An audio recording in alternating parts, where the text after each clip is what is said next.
ये हमारी review exercise है, रिव्यू एक्सरसाइज 2 है, सेकंड चैप्टर की रिव्यू एक्सरसाइज 2। उसका फर्स्ट क्वेश्चन है, देखें ये कह रहा है कि choose the correct answer. The function F x is equal x S का, जाहिर बात है F x is equal x, ये तो आइडेंटिटी फंक्शन ही होता है, आइडेंटिटी होता है। यानी अगर आप ये समझ लें कि एक्स का इमेज एक्स ही हो तो आइडेंटिटी होगा ना, यानी इस तरह दिया गया है कि ये अगर एक्स है और ये इसका एफ एक्स है, तो देखें ये एक्स का इमेज जो है वो एक्स ही है, 1 का इमेज 1 है, 2 का इमेज 2 है, तो ये आइडेंटिटी होता है। तो इसके लिए मैं टिक करूँगा आइडेंटिटी फंक्शन, ये ठीक है। पार्ट 2 में देखें, the set x such that x belongs to R can be written as, ये पूरा रियल नंबर्स का सेट है और ये माइनस इन्फिनिटी से प्लस इन्फिनिटी तक होता है और ओपन इन्फिनिटी हमेशा ओपन इंटरवल में होती है, तो ये भी ठीक है लेकिन क्लोज इंटरवल में है, तो इसका आंसर ये होगा। अच्छा ये देखिए थर्ड है कि ये इंटरवल है 3, 5, यानी इसमें 3 भी शामिल है 5 भी शामिल है। इसमें 3, 5 ओपन इंटरवल माइनस किया जा रहा है, तो बाकी क्या बचेगा। आए ज़रा देखें कि 3, 5 क्या है और 3, 5 क्या है। देखें अगर आपका ये दिया गया है कि ये 3, 5 है, -3, 5। देखिए सबसे पहले कि 3, 5 जो है 3, 5 ये है, ये 3 और ये 5 दोनों शामिल हैं, ये 3, 5 है। और 3, 5 ये जो 3, 5 है, ये 3, 5 क्या है, ये 3, 5 और इसके अलावा कहते हैं ये इससे माइनस कर दो तो बाकी 3 पॉइंट्स और 5 पॉइंट्स बचते हैं। 3 पॉइंट और 5 पॉइंट को ऐसे लिखा जाएगा सेट में, तो ये इसका सॉल्यूशन होगा, इस तरह लिखा जाएगा, ये 3, 5 ये डी है। अच्छा इसके बाद आप देखें कि क्वेश्चन नंबर 4 है, let R is equal to X Y, say X Y is R and Y is equal to 5। अगर इसने कुछ लिखा नहीं है, ये इनकम्प्लीट है, मेरा ख्याल है कि इसका होना चाहिए द रेंज इज, ये इनकम्प्लीट है मेरे हिसाब से। सॉरी रेंज का नहीं पूछे, या तो रेंज का पूछे या डोमेन का पूछे। अगर मैं रेंज का करूँगा तो रेंज इसकी वाई 5 है तो 5 आएगा। अगर इसमें ये हो द डोमेन इज, डोमेन जो कि ज़्यादातर डोमेन है, तो ये सारे रियल नंबर्स का सेट है। देखें एक्स तो रियल ही है ना, तो इसका ए आंसर आ जाएगा ये। अच्छा उसके बाद देखें यानी ये इनकम्प्लीट दिया हुआ है प्रिंटिंग में 4th में कि ये रेंज पूछ रहा है या डोमेन पूछ रहा है या कुछ और पूछ रहा है। तो अगर ये रेंज पूछ रहा है तो ये ए होगा, अगर ये डोमेन पूछ रहा है तो इसका ऑप्शन बी होगा। तो मैं ए ही पे जा रहा हूँ डोमेन पे। अच्छा आप देखिए क्वेश्चन नंबर 5 पार्ट 5 है, a function f of x is equal to x upon x modulus x is not equal to 0 is n. देखिए ये इवन फंक्शन है कि ऑड फंक्शन है, हमें देखना होगा कि ऑड है कि इवन है। देखिए कि मैं अगर इसको ये ऐसे करूं कि ये f of x is equal to x upon x modulus है, तो एफ ऑफ माइनस एक्स क्या हो जाएगा, देखो minus X upon minus X modulus, ये minus X upon minus X modulus से होगा जो कि माइनस एफ एक्स हो जाएगा। यानी ये basically F of minus x जो है वो माइनस एफ एक्स के बराबर है। तो इसका मकसद ये हमारा क्या है, ऑड फंक्शन होगा। यकीनन ये हमारा क्या है, ऑड फंक्शन है, ये ऑड फंक्शन होगा। 6 देखें ये कह रहे if x is equal 4 power x then f of x plus 1 minus f x कितना होगा। ठीक है आए ज़रा इसको देखें, f of x 4 power x है और f of x plus 1 minus f x कह रहा है। यानी देखें ये एफ ऑफ एक्स जो है 4 पावर एक्स है। अब F of x plus 1 minus f x, इसकी वैल्यू देखते हैं। एफ ऑफ एक्स प्लस 1 क्या होगा, जो होगा 4 power x plus 1 minus F of x क्या है 4 पावर एक्स। आप इसमें देखिए 4 पावर एक्स कॉमन ले लें, ये एक्स प्लस 1 है, ये 4x है, तो 4x बाकी इधर क्या बचेगा 4 माइनस 1, 4 माइनस 1 ये 3 हो जाएगा, 3 into 4 power x, 4 power x F x था तो ये हो जाएगा 3 और एफ ऑफ एक्स। तो ये 3 ऑफ एफ ऑफ एक्स जहाँ होगा उधर हम टिक करेंगे 3 ऑफ एफ ऑफ एक्स, सी है। अच्छा, उसके बाद देखें ये 6 नंबर था। हमारा 7th नंबर है कि ये कह रहा है the limit of the sequence having general term a n 1/2 power n is.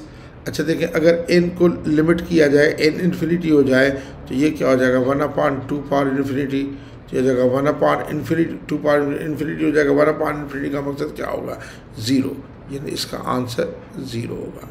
फिर ये देखें लिमिट x से तो 0 साइन ax/x। अच्छा ये देखें, अगर ये ax से नीचे ax आ जाए तो इसका लिमिट 1 हो जाएगा। ax आ जाए तो a से मैं मल्टीप्लाई भी कर दूँ। अब इसका लिमिट पूरे का 1 है, ये 1 है, 1 इंटू a क्या हो जाएगा a आंसर आ जाएगा। a आंसर b का है, इसका b पार्ट है। अच्छा फिर आप देखें कि ये क्वेश्चन पार्ट 9 है, कहते हैं कि लिमिट x से 3x का -9/x-3। अगर आप इसके फैक्टर्स कर दें तो आपके ये हो जाते हैं लिमिट x + 3 इंटू x - 3, सारी लिमिट ये x → 3 है अपॉन ये x - 3। अब x - 3 कैंसिल हो जाता है क्योंकि ये लिमिट है, तो अब ये 3 + 3 क्या हो जाएगा 6 हो जाएगा, जो कि आंसर इसका D है। अच्छा 9th का आंसर हमारा D है।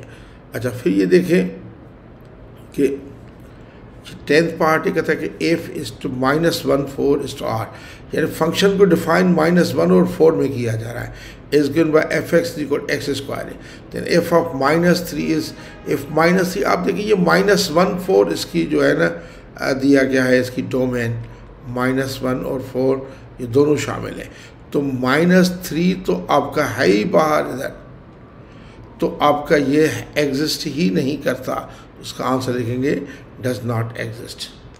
अच्छा और 11 नंबर देखिए, ये कह रहा है कि लिमिट h जो sin π/2 + h, अगर इसमें ये आप h का लिमिट अप्लाई करते हैं तो 0 तो होता नहीं है, तो ये जगह साइन 0 हो भी सकता है क्योंकि डिनोमिनेटर तो है नहीं, तो ये हो जाएगा sin π/2 + h क्या हो जाएगा sin π/2 हो जाएगा। sin π/2 हमेशा क्या होता है 1 होता है, तो इसका आंसर आ जाएगा 11th का A। अच्छा फिर ये देखें 12 नंबर लिमिट x → 0 e⁻−1/x। ठीक है, इसका लिमिट देखें कि क्या आता है। देखें कि लिमिट x → 0 e⁻−1/x। मैं इसको ऐसे लिख सकता हूँ, देखिए लिमिट x → 0, अगर इसको ऐसे लिख दूँ 1/e⁻1/x। अगर मैं x → 0 इधर अप्लाई कर दूँ, यह हो जाएगा 1/e⁻1/0, यह आ जाएगा 1/e⁻1/0, इन्फिनिटी हो जाएगा तो 1/ ये इन्फिनिटी हो जाएगा, 1/∞ क्या होता है 0 होता है, यानी इसका आंसर होगा 0, तो इसका A है ये देखें इसका 13 पार्ट है। Limit x → fx exist if and only if. ये लिमिट एग्जिस्ट कब करता है, जब लिमिट फ्रॉम राइट और लिमिट फ्रॉम लेफ्ट जो है वो लेफ्ट हैंड और राइट हैंड लिमिट एक हो जाए तो इक्वल होता है। तो लिमिट x c + fx ये भी ठीक है। अच्छा लेकिन ये भी एग्जिस्ट करता है ये, लेकिन जब ये दोनों बराबर होंगे, वैल्यू ये बराबर नहीं का ये बराबर होंगे, limit x approaches from right is equal to limit x approaches from left equal हो जाए तो फिर ये लिमिट एग्जिस्ट करता है, तो यही इसका आंसर है। अच्छा ये देखें limit n tends infinity 1 + 1/n whole power -7n।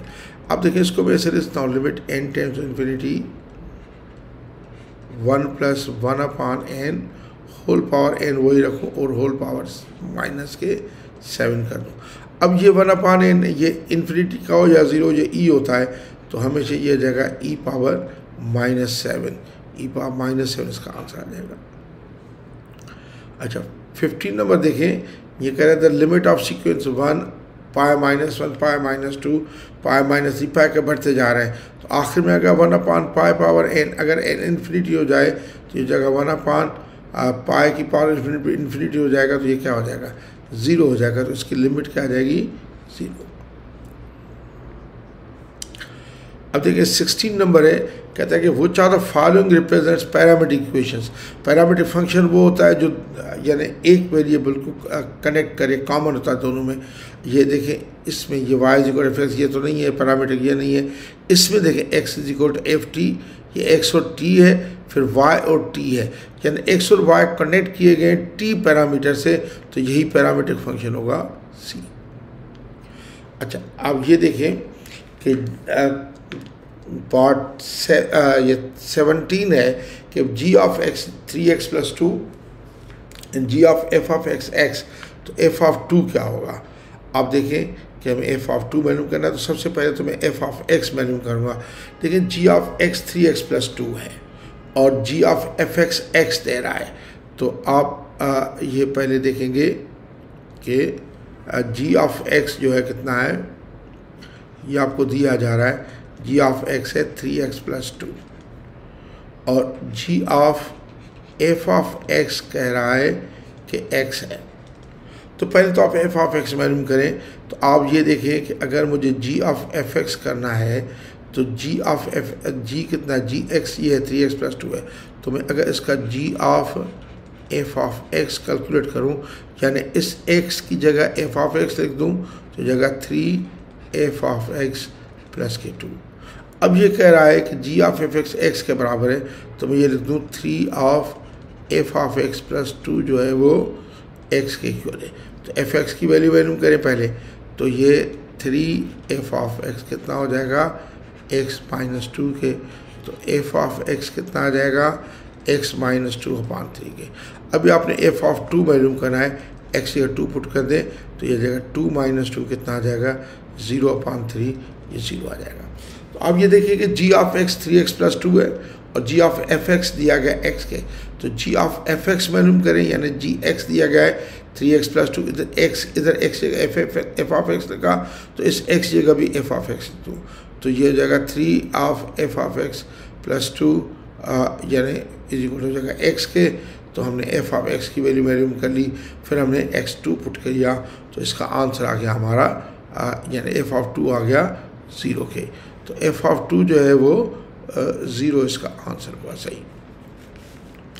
अच्छा, फिर ये देखें ये कह रहा है part 18th, the value of k for which the function f of x upon tangent 3x x is not equal 0, और अगर x 0 है तो k है, इस कंटिन्यूस इज, अगर ये कंटिन्यूस फंक्शन है तो k की वैल्यू क्या है। जब ये कंटिन्यूस फंक्शन है तो इसका लिमिट जो है, लिमिट भी इसका लिमिट और इसका जो वैल्यू है वो सेम होना चाहिए। तो मैं बेसिकली लिख सकता हूँ कि आप लिख सकते हैं इसमें कि ये k जो है k बराबर होगा इसके लिमिट के, तो मैं लिख दूँ कि k is equal to limit x tends to 0 x upon tangent 3x। तो देखें ये k वही है, इक्वल लिमिट ये x टेंड्स टू 0, अगर ये 3x अपॉन टेंजेंट 3x हो तो 1 होता है, तो मैं 3x अपनी तरफ से कर दूँ अपॉन टेंजेंट 3x, तो इधर मुझे 1 अपॉन 3 करना पड़ेगा। तो अब ये आ जाएगा k इज इक्वल टू, इसकी पूरे की लिमिट क्या है, 1 है, 1 इंटू 1 अपॉन 3, तो k हमारा आ गया 1 अपॉन 3k, तो k जो है वो 1 अपॉन 3 आएगा ये आंसर। ये देखें 19th क्वेश्चन है, 19th पार्ट है कि limit x tends 0 1 minus x whole 1 upon x। देखिए आपको एक बात का पता है कि limit x tends to 0 1 plus x whole power 1 upon x e होता है, तो इधर प्लस चाहिए मुझे और इसका ये रेसिप्रोकल हो, तो अगर मैं ऐसे लिख दूँ 1 प्लस माइनस x कर दूँ और ये 1 अपॉन x, ये माइनस x, इसको माइनस 1 अपॉन x करके इसकी पावर ख़त्म करने के लिए -1 कर दूँ, तो बात है कि ये -1 ये 1 अपॉन x हो जाएगा और ये वही है। तो अब देखें ये पूरा जो है आपको पता है कि e होता है, तो ये क्या हो जाएगा, e पावर कितना हो जाएगा -1, यानी डी आंसर आ जाएगा इसका। तो आपका 19वें का आंसर आ जाएगा डी। अच्छा, अब देखें कि ये कह रहा है कि सेक हाइपरबोलिक इन्वर्स एक्स किसके बराबर होगा। ये आपको मैंने इंट्रोडक्शन जब कराया था, इंट्रोडक्शन एक्सरसाइज 2.2, अगर आप वीडियो मेरी देखेंगे इंट्रोडक्शन टू एक्सरसाइज 2.2। इसमें मैंने आपको मुख्तलिफ वैल्यू हाइपरबोलिक फंक्शंस के इन्वर्स की बताई थी। तो उसमें मैंने एक वैल्यू बताई थी कि जो सेक हाइपरबोलिक इन्वर्स एक्स है वो बराबर होता है हमेशा कितने के, मैंने ये बताया था ln 1 + 1 - x² under root over x के। अगर आप इसको सही तरीके से लिखें तो आप ये लिख सकते हैं कि नहीं, ln x इसके नीचे भी इसके नीचे 1/x और plus 1 - x² under root upon x, जो कि इसमें दिया हुआ है b में। तो इसका आंसर होगा b। Thank you very much.